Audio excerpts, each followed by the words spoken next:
Aceh Explore menampilkan halaqah dari Masjid Raya Baitur Rahman Banda Aceh. Subscribe, komen, like, dan share. Keutamaan selanjutnya, di antaranya keutamaan kita beriktikaf di rumah Allah dan niatkan iktikaf. Yang kedua, keutamaan menunggu dari satu waktu salat fardu ke salat fardu berikutnya, dalam hal ini dari maghrib ke isya. Yang ketiga, keutamaan kita menggunakan waktu untuk kita saling menasihati, yang merupakan orang-orang yang tidak rugi dengan perjalanan waktu adalah orang-orang yang menggunakan waktu watawasau bil haqqi watawasau bis sabar. Para pendengar radio Baitur Rahman RRI dan juga radio-radio swasta lainnya yang menyiarkan halaqah maghrib dari Masjid Raya, rahimani wa rahimakumullahu jami'an. Kita kembali melanjutkan kajian tentang muhasabah dengan rujukan kitab A'malul Qulub karya Syekh Shalih Al-Munajjid, dan yang lalu kita sudah membahas tentang bagaimana melakukan muhasabah. Sekarang kita masuk kepada pembahasan thamaratul muhasabati. Thamaratul muhasabati. Thamarat dalam bahasa Arab dia artinya adalah buah-buahan. Tapi kata ini juga sering digunakan dia untuk makna hasil, untuk makna faedah-faedah. Maka kalau kita terjemahkan thamaratul muhasabati, maka yang cocok dan paling tepat barangkali adalah apa manfaat-manfaat, faedah-faedah yang akan diperoleh oleh orang-orang yang senantiasa memuhasabah dirinya. Inilah yang dimaksud dengan thamaratul muhasabati. Jamaah rahimakumullah, Syekh Shalih Al-Munajjid dalam kitabnya menyebutkan, wa ilaika hadhihi thamaratu al-mutahaqqiqatu lil muslimi min muhasabatihi li nafsihi. Inilah faedah-faedah yang akan didapatkan oleh seorang muslim dari melakukan muhasabah terhadap dirinya. Di antaranya adalah takhfiful hisabi yaumal qiyamati, meringankan hisab nanti di hari akhirat. Jadi melakukan muhasabah semasa kita hidup di dunia itu akan membantu untuk meringankan hisab kita di akhirat nantinya. Maksudnya bagaimana? Hubungannya bagaimana? Ini kita baca dulu. Syekh Shalih Al-Munajjid menulis, inna muhasabatal muslimi li nafsihi fi dunyahu sababun li takhfifil hisabi anhu yaumal qiyamah. Sesungguhnya muhasabah yang dilakukan seorang muslim terhadap dirinya di dunia ini menjadi sebab untuk meringankan hisab dia di akhirat nantinya. Kenapa? Li'annahu sayamalu ala takhfifi min sayyiatih wa taksir min hisabih. Di sini sebabnya dan hubungannya. Bagaimana hubungan orang yang senantiasa melakukan muhasabah di dunia ini akan ringan hisabnya di akhirat nantinya. Hubungannya adalah orang yang senantiasa melakukan muhasabah, tentu dia akan menemukan kejahatan-kejahatan yang dia buat, keburukan-keburukan yang dia buat, kekurangan-kekurangan ibadah dia. Maka dengan dia temukan itu, maka tentu dia akan koreksi.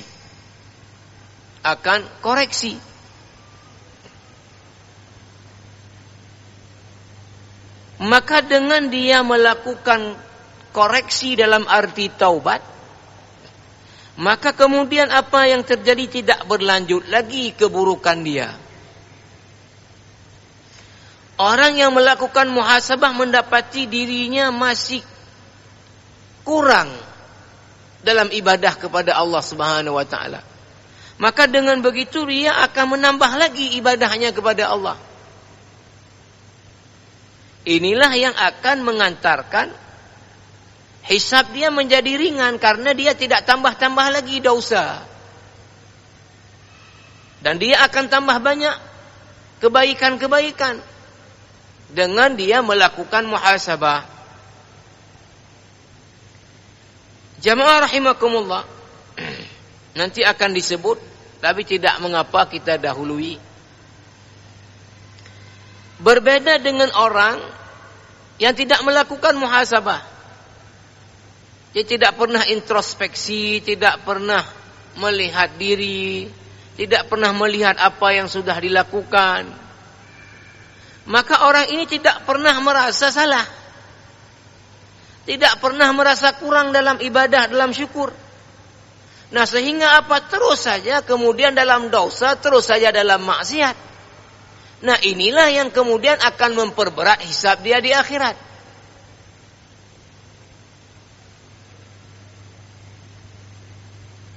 Kalau seseorang misalnya di satu jabatan tidak pernah dia muhasabah apa selama ini yang saya buat sudah betul atau enggak betul. Enggak ada. Maka apa yang terjadi? Ya, dia akan terus saja di dalam yang tidak betul. Karena tidak mengoreksi apa yang sudah buat selama ini. Akhirnya apa? Ya bertumpuk-tumpuklah dosa orang ini yang akan mempersulit hisabnya di akhirat nantinya. Berbeda dengan orang yang kemudian mengoreksi selama saya di jabatan ini apa yang sudah saya buat. Oh, ini salah, ini enggak betul, ini enggak betul. Nah, berarti ke depan saya harus perbaiki, enggak boleh lagi seperti itu. Nah, dengan demikian tentu kesalahan dia akan tidak bertambah. Ini yang disebut dengan tadi bahwa muhasabah akan menjadi sebab untuk meringankan hisab akhirat. Maka disebut di sini jamaah rahimakumullah dalilnya qala Umar bin Khattab radhiyallahu anhu. Ini pernyataannya Umar. Hasibu anfusakum qabla an tuhasabu fa innahu ahwanu lihisabikum wazinu anfusakum qabla an tuzanu وتجهزوا للعرض الأكبر يومئذ تعرضون لا تخفى منكم خافية. Kata Umar, hisablah diri kalian sebelum nanti dihisab di hari akhirat. Fa innahu ahwanu lihisabikum, dengan senantiasa menghisab diri ini akan jadi ringan hisab akhirat nantinya. Wazinu anfusakum qabla an tuzanu, kalian timbang-timbanglah amal kalian sebelum nanti akan ditimbang di akhirat. Maka kalau ada orang yang menimbang amalnya, kau merasa bahwa saya banyak amal dosa kok daripada amal baik. Maka tentu apa yang akan dia buat? Dia akan gunakan sisa waktu yang Allah beri memperbanyak amal kebaikan. Waktu ditimbang biar berat yang baik daripada yang jahat. Tapi kalau tidak ada melakukan muhasabah, ya tidak akan kemudian orang ini melakukan perbaikan. Wa tajahhazu lil 'ardil akbar, kata Umar. Persiapkan diri untuk menghadapi nanti hisab di hari di mana manusia ini akan dihadapkan di hadapan Allah. Ini disebut dengan al-'ardul akbar, itu hari hisab nanti di hari akhirat.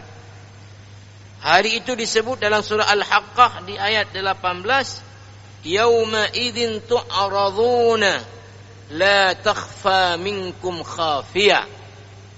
Pada hari itu, hari hisab, semua kalian itu akan dihadapkan di hadapan Allah dan tidak ada apapun dari amal yang kalian buat ini bisa disembunyikan pada hari itu.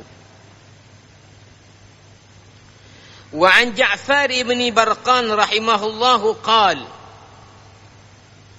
ini seorang ulama di kalangan tabi'in, Ja'far ibn Barqan mengatakan, balaghani anna Umar bin Khattab radhiyallahu anhu kataba ila ba'di ummalihi fakana fi akhir kitabih. Kata Ja'far ibn Barqan, sampai informasi ke saya bahwa Umar ibn Khattab ketika menjadi khalifah itu menulis surat kepada gubernurnya. Maka di akhir isi surat beliau kepada para gubernurnya bunyinya adalah, hasib nafsaka fir rakha'i qabla hisabi asyiddati. Ini pesan Umar kepada para gubernurnya.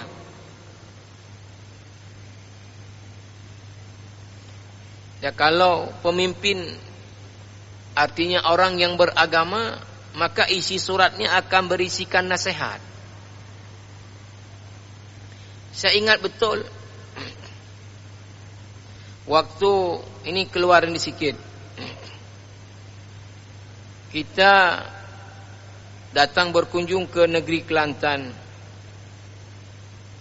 dengan Bupati Aceh Besar masa itu almarhum Pak Bukhari Daud, kemudian para pengurus MPU semuanya, untuk bertemu dengan Gubernur Kelantan, Menteri Besar almarhum Tuk Guru Nik Abdul Aziz. Maka ketika sambutan beliau oleh protokol disampaikan bukan sambutan gubernur, tapi apa? Ya, dalam bahasa Malaysia, bahasa kita tausiah, bahasa mereka kita dengar tazkirah daripada Tuk Guru Nik Abdul Aziz. Artinya kita dengar ceramah lah, kita dengar nasihat dari gubernur. Jadi bukan sambutan, nasihat. Jadi Umar menulis dalam suratnya kepada para gubernurnya, di antara isi suratnya di akhir adalah, hasib nafsaka fir rakha'i qabla hisabi syiddati. Kamu senantiasa menghitung dirimu sebelum nanti dihitung di akhirat. Ini kan para pemimpin harus lebih banyak lagi memperhitungkan dirinya, karena pertanggungjawabannya akan lebih berat daripada orang enggak ada jabatan. Maka perhitungkan dirimu sebelum nanti diperhitungkan di hari akhirat. Fa innahu man hasaba nafsahu fir rakha qabla hisab syiddah ada marji'uhu ila ar-ridha wal ghibtati. Maka barang siapa, kata Umar, ketika di dunia ini senantiasa menghisab dirinya sebelum dihisab di akhirat nanti, maka ini akan mendapatkan keuntungan apa? Keuntungannya adalah akan mendapatkan keridhaan daripada Allah Subhanahu wa taala. Dan tentu dia kemudian kecintaan untuk melakukan amal-amal saleh. Waman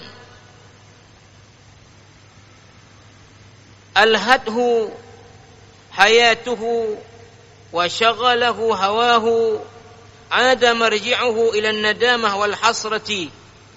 Maka barang siapa, kata Umar, yang dilalaikan oleh kehidupan dunianya, disibukkan oleh syahwatnya, maka kemudian konsekuensinya apa? Akan mendatangkan nanti di akhirat an-nadamah, penyesalan. Wal hasrati, sama ini artinya penyesalan. Fatadzakkar ma tu'adhu bihi kay tantahiya amma yuntaha anhu. Tolong diingat dengan apa yang dinasihati, agar kamu berhenti melakukan apa-apa yang kamu dilarang melakukannya. Ini diberi footnote, diambil dari kitab Syu'abil Iman karya Al-Imam Al-Baihaqi di jilid 7 halaman 336. Jamaah rahimakumullah. Kemudian diangkat lagi oleh Syekh Shalih Al-Munajjid pernyataan salah seorang ulama besar di kalangan tabi'in, Al-Hasan Al-Basri. Wa qala Al-Hasan Al-Basri rahimahullahu ta'ala. Jadi kalau di masing-masing wilayah dulu ada tabi'in besar yang sebagai imam dari para tabi'in yang ada, maka di Basrah adalah ada Al-Hasanul Basri. Seperti Al-Imam Al-Auza'i di negeri Syam, Sa'id ibn Musayyab di Madinah. Maka Al-Hasan Al-Basri berkata, Al-mu'minu qawwamun ala nafsihi yuhasibu nafsahu lillahi ta'ala. Orang mukmin, kata Al-Hasan Al-Basri, qawwamun ala nafsihi, orang yang selalu menilai dirinya, selalu mengintrospeksi dirinya karena Allah.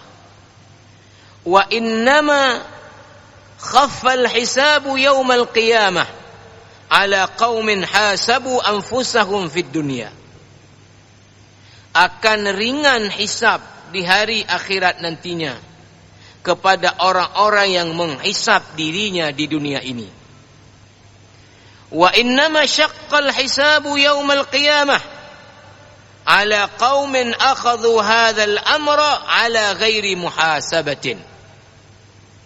Akan berat hisab di hari akhirat nantinya atas orang-orang yang tidak melakukan muhasabah dalam kehidupan di dunia ini.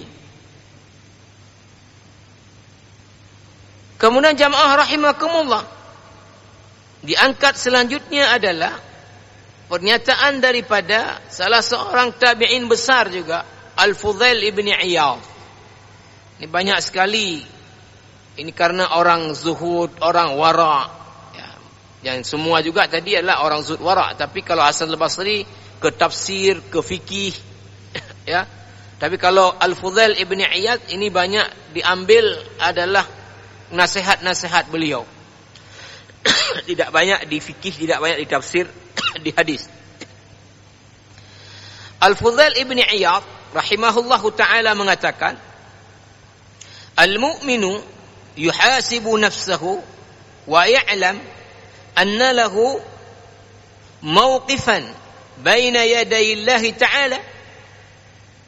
Orang mukmin itu melakukan hisab terhadap dirinya dan dia meyakini bahwa nanti dia harus berdiri di hadapan Allah untuk mempertanggungjawabkan amalnya.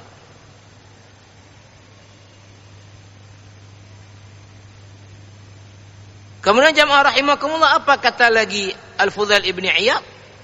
Wal munafiqu yaghfalu an nafsihi farahimallahu 'abdan nadhara li nafsihi qabla nuzuli malakil maut bihi. Sementara orang munafik, dia lupa menghisab dirinya, enggak pernah dia memperhitungkan dirinya. Maka beruntunglah orang-orang yang selalu menghisab dirinya sebelum malaikat maut mendatanginya. Ini jamaah rahimakumullah. Jadi salah satu keuntungan kita sering melakukan muhasabah adalah akan meringankan hisab kita di akhirat nantinya. Yang kedua, apa keuntungannya ditulis Syekh Shalih Al-Munajjid adalah at-tamakkunu minal huda wal istiqraru alaihi. Orang yang senantiasa melakukan muhasabah akan mendapatkan keuntungan dia senantiasa ada dalam hidayah Allah. Yaqulu Al-Baydawi rahimahullahu ta'ala. Ini salah seorang ulama besar di bidang tafsir, sehingga beliau punya kitab tafsir namanya adalah Tafsir Al-Baydawi. Al-Imam Al-Baydawi mengatakan, "Wat-tamakkunu minal huda wal istiqraru alaihi innama yahsulu bistifragi al-fikri wal muwadhabati ala hisabi an-nafsi fil amal." Untuk senantiasa bisa berada dalam hidayah Allah, maka itu bisa dicapai dengan apa? Dengan kita senantiasa berfikir untuk kemudian menghisap diri kita, dan kemudian senantiasa melakukan hisap terhadap amal-amal yang sudah kita lakukan. Jamaah rahimakumullah, selanjutnya ditulis Syekh Shalih Al-Munajjid, faedahnya adalah ilaju maradil qalb. Muhasabah juga akan memberi keuntungan untuk mengobati penyakit hati. Bagaimana dia? Syekh Shalih Al-Munajjid menulis, li'anna maradhal qalbi la yumkinu izalatuhu wa ilajuhu illa bimuhasabatin nafsi wa mukhalafatiha. Penyakit hati enggak mungkin bisa dihilangkan, enggak mungkin bisa diobati kecuali dengan melakukan muhasabah, lalu kemudian melakukan langkah berikutnya apa? Ya, kalau itu tidak benar, melawan keinginan nafsu yang menggiring kita kepada yang tidak benar. Wa halakul qalbi min ihmali muhasabatin nafsi wa min muwafaqatiha wa ittiba'i hawaha. Maka kehancuran hati atau kerusakan hati seorang mukmin itu disebabkan karena meremehkan masalah muhasabah, kemudian memperturut apa mau hawa nafsunya. Maka diangkatlah sabda Nabi sallallahu alaihi wasallam oleh Syekh Shalih Al-Munajjid, "Fal 'ajizu man atba'a nafsahu hawaha wa tamanna 'ala Allah." Orang yang lemah itu dalam hidup di dunia ini adalah orang yang memperturut apa mau nafsunya, kemudian hanya berangan-angan kepada Allah, tidak wujud dalam amal saleh. Fahuwa yamilu hasaba ma tamilu nafsuhu. Dia ikut saja kemana maunya nafsu dia. Wa huwa yadhhabu haitsu ma turidu fayafsudu qalbuhu bidzalika. Maka rusaklah kemudian hati dia. Wa mukhalafatuhu huwa sabilu salahil qalbi wa ilajuhu min amradhi. Maka menantang, ya, rongrongan nafsu yang mengarahkan kita kepada yang tidak benar, ini adalah jalan untuk memperbaiki hati kita. Ini jamaah rahimakumullah. Selanjutnya ditulis Syekh Shalih Al-Munajjid, keuntungan berikutnya adalah iktisyafu masawi'in nafsi wa uyubiha wa adamil ightirari bil amal. Keuntungan berikutnya adalah apa? Dapat mengetahui keburukan-keburukan dirinya dan juga menjadi wadah untuk tidak tertipu daya dengan amal salehnya.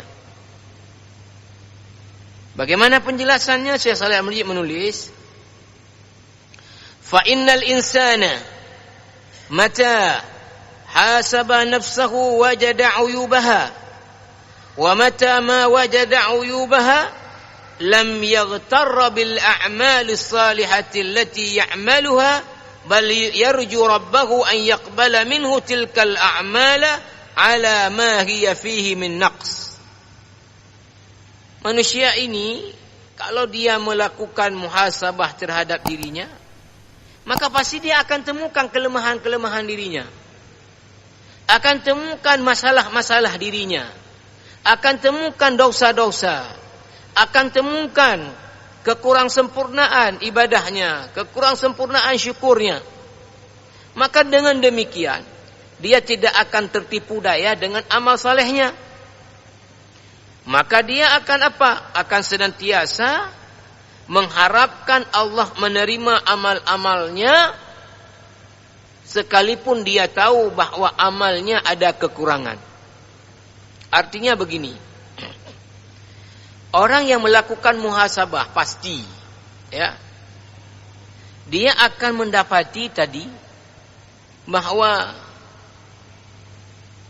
ibadah-ibadah dia belum sempurna, bahwa syukur dia kepada Allah berbanding nikmat Allah itu belum ada apa-apanya. Maka dengan menyadari itu, dia akan merasa terus bahwa apa? Ibadahnya masih kurang. Maka dia akan berpikir, ini belum tentu diterima Allah. Saya salat, iya salat, tapi pikiran saya kemana-mana. Ya. Saya belum khusyuk dengan salat saya. Maka kemudian pasti dia berharap, ya Allah, walaupun salat saya enggak khusyuk dan saya sudah berusaha memang, tapi belum khusyuk, ya Allah, Engkau terima ya Allah salat saya. Sehingga enggak merasa bahwa salatnya udah betul kali, enggak merasa dirinya udah hebat kali, enggak merasa ibadahnya sudah hebat kali. Ini orang yang tertipu daya dengan amalnya. Nah, sehingga dia tidak merasa perlu lagi untuk kemudian menambah. Nah, orang yang merasa salat fardunya kurang, maka dia akan kemudian tutup dengan apa? Dengan qabliyah ba'diyah, untuk menutup kekurangan fardu. Tapi bagi orang yang tidak merasa bahwa ibadahnya kurang, maka dia tidak perlu merasa menutup dengan qabliyah ba'diyah. Nah, ini orang tertipu daya, karena merasa amal ibadahnya sudah cukup mengantarkan dia ke syurga, sudah cukup bisa masuk syurga tanpa hisab. Padahal ibadahnya belum khusyuk, ibadahnya belum sempurna. Maka dengan melakukan muhasabah pasti orang akan dapati ketidaksempurnaan itu, dan dengan itu dia akan selalu mengharap kepada Allah agar ibadah-ibadahnya yang tidak sempurna tadi diterima oleh Allah Subhanahu wa taala, dan dia akan terus berusaha untuk memperbaikinya. Ini keuntungannya. Jamaah rahimakumullah, selanjutnya keuntungan ditulis Syekh Shalih Al-Munajjid adalah sama dengan lebih kurang tadi juga, muhasabatun nafsi tuaddi ila adamil ghururi wa takabburi. Dengan muhasabah kita akan tidak tertipu daya dengan amal ibadah kita, kemudian kita tidak sombong dengan ibadah kita. Fa'an Abi Darda radhiyallahu anhu annahu qala, salah seorang sahabat Nabi Abu Darda berkata, la yafqahu ar-rajulu kullal fiqhi hatta yamquta an-nasa fi jambillahi thumma yarji'u ila nafsihi fayakunu laha ashadda maqta. Ay innal insana bimuhasabati nafsihi sayasilu ila maqtiha wa bughdhiha li'annahu ya'lam أنها بمساوئها قد تقف حجر عثرة في طريقه لدخول الجنة ومن كانت هذه حاله فأن له الغرور والتكبر. Kata Abu Darda radhiyallahu anhu, manusia ini dengan muhasabah yang dia lakukan itu akan mengantar dia sampai kepada apa? Sampai merasa dirinya ini banyak kurangnya, banyak masalah dirinya. Akhirnya apa? Akhirnya dia menyadari betul bahwa keburukan-keburukan dirinya, keburukan amal-amal dirinya, ini bisa menjadi penghalang dia untuk masuk ke syurga Allah. Maka kalau ini yang kemudian dia rasa, bagaimana dia bisa sombong dengan amal ibadahnya? Oh, dia merasa amal ibadahnya belum baik, amal ibadahnya belum sempurna, kekurangannya banyak. Bagaimana dia akan tersombongkan dengan amal ibadah? Enggak akan terjadi. Ini kata Abu Darda. Kemudian jamaah rahimakumullah, lihat beberapa contoh bagaimana para ulama-ulama yang saleh dalam memandang kelemahan diri. Ya. Maka saya sebut seperti yang juga pernah kita contohkan. Orang mukmin itu cirinya, ya, kayak manapun ibadahnya banyak, selalu merasa belum sempurna.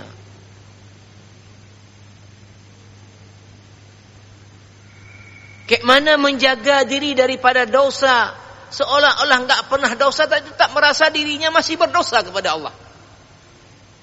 Ini orang yang beriman. Tapi kalau orang fasik, hari-hari dalam dosa, menciptakan kondisi biar terjadi maksiat, tapi tidak merasa kalau itu salah, enggak merasa kalau itu dosa. Maka di sini kita lihat beberapa contoh. Kana Muhammad ibni Wasi' rahimahullahu yaqul, seorang ulama, ini sepertinya tabi'in. Saya tidak cek karena juga tidak ada kitab tentang bagaimana mencek ya biografi ini beliau. Tapi sepertinya dengan titel yang diberi ini mungkin tabi'in. Karena Muhammad ibni Wasi' rahimahullahu yaqul, ya, seorang tabi'in besar namanya Muhammad ibni Wasi' itu berkata, "Lau kana lidzunubi rihun ma qadara ahadun an yajlisa ilayya ma'a annahu kana min kibaril 'ubbad fi hadhihi al-ummah."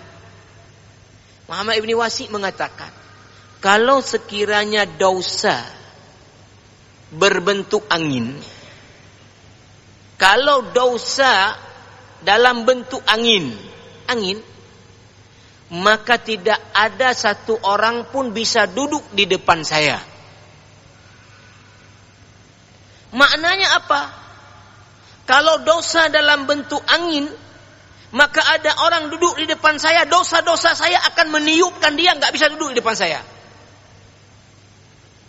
Kata Syekh Saleh Al-Munajjid, ma'annahu min kibari al-'ubbad fi hadhihi al-ummah. Muhammad ibnu Wasi' ini adalah ahli ibadat terbesar dalam umat ini, tapi merasa dirinya masih sangat banyak dosa. Kalau dosa dalam bentuk angin, enggak ada satu orang pun bisa duduk di depan saya kecuali ditiup oleh angin dosa saya. Ini orang yang paling taat kepada Allah, merasa paling banyak masih dosa. Orang yang bergelimang dengan maksiat karena tidak pernah muhasabah, enggak pernah merasa diri dosa, enggak pernah merasa diri salah. Muhammad ibnu Wasi' ahli ibadah, mungkin tak ada dosa lagi, tapi mengatakan kalaulah dosa-dosa dalam bentuk angin, enggak ada satu orang pun bisa duduk di depan saya kecuali sudah ditiup oleh angin dosa saya. Ini jamaah rahimakumullah. Karena waktu kita, insyaallah nanti kita akan sambung kembali. Ada satu poin lagi tentang ini, waktu kita nanti mungkin kita lanjut lagi dengan juga lanjutan pembahasan tentang masalah muhasabah ini. Subhanakallah bihamdika, asyhadu an la ilaha illa anta, astaghfiruka wa atubu ilaik. Wassalamualaikum warahmatullahi wabarakatuh.